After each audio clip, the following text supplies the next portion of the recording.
Hi guys, I'm Anna White. In this video, I'm going to show you how to make this adorable farmhouse style pumpkin treat holder, which is perfect for trick-or-treating this year with just 2 fence pickets, or you can use pallet wood and a 1x2.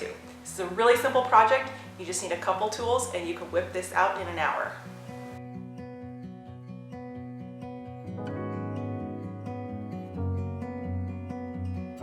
For this project, I decided to pre-finish all of my boards. I thought it might be a little bit easier. It's definitely more fun to build and then finish, but sometimes when you finish first and then build, you get a better end product. So I just used white paint on the cedar fence pickets and a wood stain and briar smoke on the stem.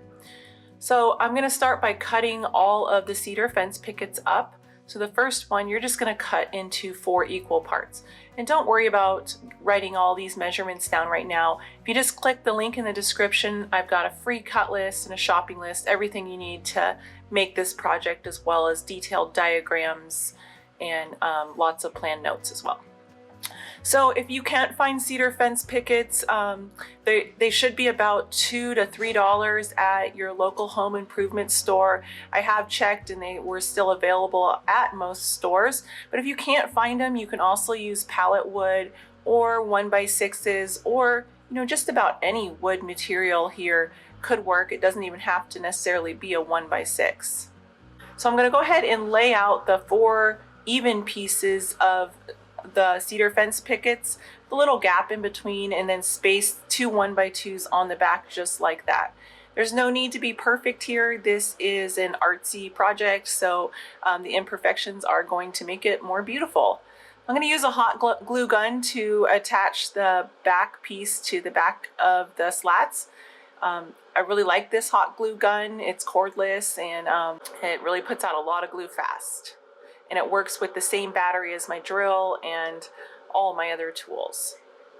So this would be a great gift item if you're looking for a new tool for Christmas this year. If you don't have a hot glue gun, you can also nail, staple, or screw all these boards together. All right, so I got the box all done. I'm going to set that aside and let that dry for a couple of minutes and start working on the pumpkin. So I just kind of set the stem there and started tracing a pumpkin outline on top of the planks. Again, no need to be perfect. Pumpkins are an organic thing and you want them to be a little bit natural in shape, and you really can't mess this up. Just remember those 1x2s are back there and you're going to be jigsawing, so you kind of want to avoid jigsawing into those 1x2 back supports. So a nice clamp will help hold the pumpkin to your work surface. Then you can just kind of maneuver it around and cut it.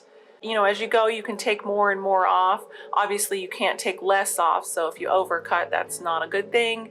And then if you don't quite like the design, you can just keep working on it until it's just right.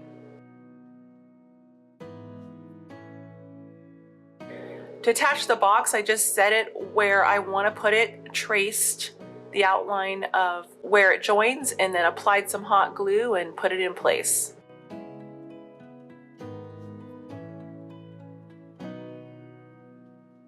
And now for the stem. So again, more just hot glue, and just placed it in place and pressed it on. That hot glue dries so fast. I love working with it.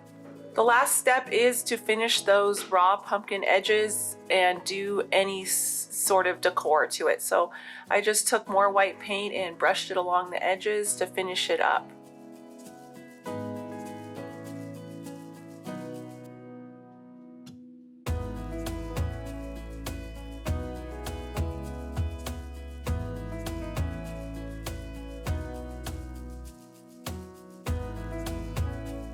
Alright guys, it's your turn to make your own treat holder and put your own spin on it.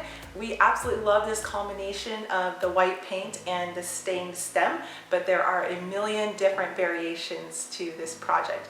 It's a really good size, so I think it's perfect for setting up on your front steps or even on a console table inside. Please share when you build yours so we can see how it turns out and what creative ideas you used. The plans for this are linked in the description below, so click on over and download those and get building. We'll see you next week.